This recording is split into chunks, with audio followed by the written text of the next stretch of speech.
নমস্কার। নমস্কার। আজকে শিল্পী খোঁজের অনুষ্ঠানে শিল্পীর সঙ্গে আলাপ করে নেব। আপনার নাম? নন্দিনী ধর।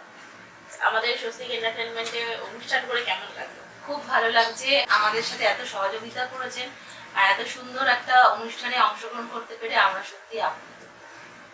অনুষ্ঠান খুব সুন্দর হয়েছে, দর্শক অবশ্যই দেখবে।